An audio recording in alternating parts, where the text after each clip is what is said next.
Hello, Panthers fans. Welcome back into Panthers.com. I'm Cassidy Hill. Trevor Sikkema, lead draft analyst of PFF, is still here with us. If you caught our first video, we went through a mock draft of picks 1 through 8. We're going to dive into it a little bit more here, kind of looking at what the Panthers could do top to bottom in the draft, position by position. Trevor, edge defender is a huge position of need for this team. That's something Dan Morgan has said multiple times. I don't think this is a shock to anybody. This is an edge defender rich draft class. Yes. Can you remember the last time a draft class was this deep at this position? I mean, not just edge rushers, also interior defensive linemen. Yeah. Like, it allows the Panthers to, when you look at what they did in free agency, getting the two guys on the interior, bringing in Patrick Jones on the edge, like, they made their additions on the defensive line to feel better about some new names that are in there and in the rotation. But it doesn't keep them from, I think, dipping into this defensive line class maybe a couple of times, maybe with another interior defender, maybe with one of those edge rushers that you're referencing. So it's been a while since the defensive line has been as talented as one that we've seen in this draft. I genuinely think that you could get impact players, whether that's starters or just really good role players, anywhere from rounds really 1 through 4. This is a position that we've seen grow a lot, I would say, over the past 10 to 12 years, kind of as quarterbacks were put into more mobile systems, spread things out, let them run. How much is the defensive system? I mean, I think of a guy like, this is a good comp, a guy that we're both familiar with, Dante Fowler. We've kind of seen him throughout his NFL career. It really kind of depends, when he's in Dan Quinn's system, what a difference that makes. Yes. How much for an edge rusher is the defensive system and impetus on how they can play? Well, it's huge, and that's why we at PFF spend so much time not just involving the data that we have, but also like scouting the traits. Right. Like, okay, does a player have the physical gifts, and does he naturally win in the way that we see some of these high scores or these high numbers? And I think you bring up a really good point.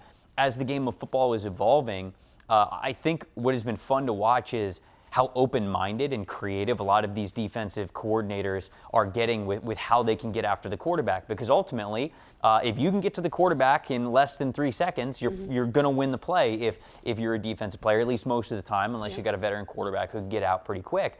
And so it really just comes down to, I think that if you go back in time, 10, but even especially, 20, 25 years, a lot of edge rushers, they just looked exactly the same. They just sort of had thresholds of arm length and overall size and weight and everything. And it was really just, it was sort of a cookie cutter, one size fits all for the defensive end spot. But now it is more of, there are edge rushers out there that weigh 235 pounds, 240 pounds. And as long, even if you are a one-trick pony type of a pass rusher, if you could do that one thing really well, speed rushing, if you could attack the outside shoulder and you can get around and you can get to the quarterback, defensive coordinators will figure out ways to be able to use that. And so I think that's also goes into the depth of defensive linemen that we would consider top 100 and rotational contributing pieces on NFL teams, because we're seeing it more league-wide, these defensive coordinators be more creative and willing to evolve in sort of what the college level is sending up to them and getting the most out of those edge rushers that way. On that note, Ezeiruaku runs a 3-4 defense that calls for a dynamic edge rusher, maybe even a hybrid guy.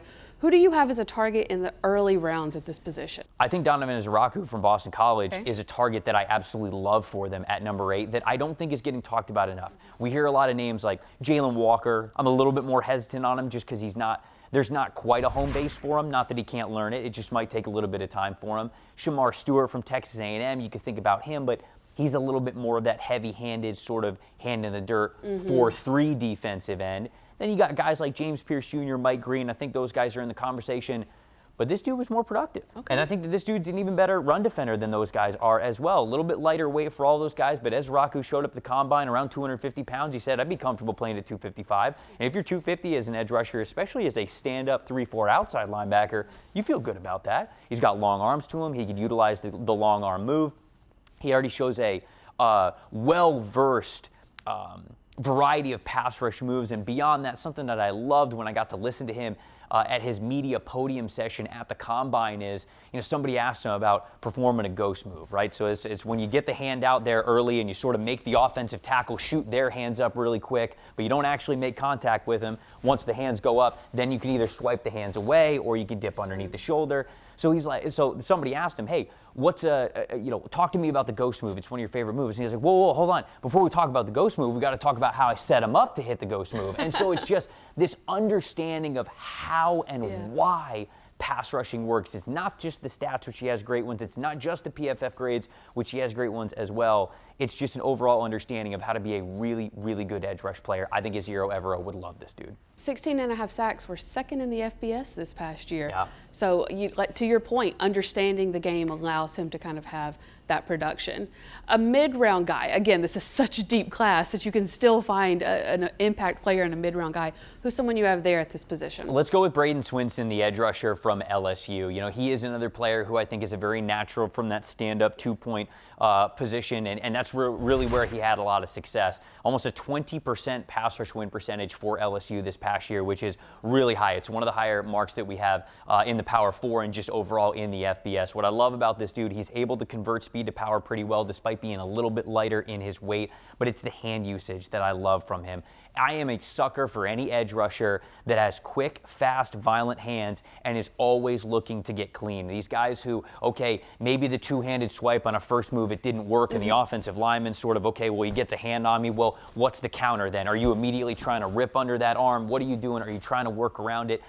He is always trying to work to get clean, and I think the hand speed, that first step burst, all of that just leans into him being a really good. I'd even consider him in round 2 for Carolina. Like, this is somebody who I know we talk about like mid-round, like maybe third round, but like this is somebody who I think could even be in consideration for that second-round pick if, let's say, Carolina were to go offense at number 8 for whatever reason. Let's say a Tyler Warren, a Tetsuo McMillan, something like that. You could get a guy like Bradyn Swinson if you had that as a 1-2 combo with your first 2 picks. I think you'd feel pretty good about getting impact players right there. Maybe like a day 2 guy. Absolutely. That's still mid-round. Yeah. A late round guy, who do you have there? So, again, I think I might be cheating a little bit here. It's okay, we can make up our own rules. When I say late round, I'm thinking, all right, day 3, and then I go, he's probably a round 4 guy, could be a round 5 guy, but Quandarrius Robinson, a.k.a. Quay from Alabama, is somebody that I just think is going under the radar for you can understand why he's a little under the radar because this is his first year as a full-time starter. Now, you go, all right, well, hold on here. 5th-year guy, first-year starter as a 5th-round guy, what's going on here? Like, pretty deep defense. Why? You know what I'm saying? That's the thing. He's a former 4-star recruit.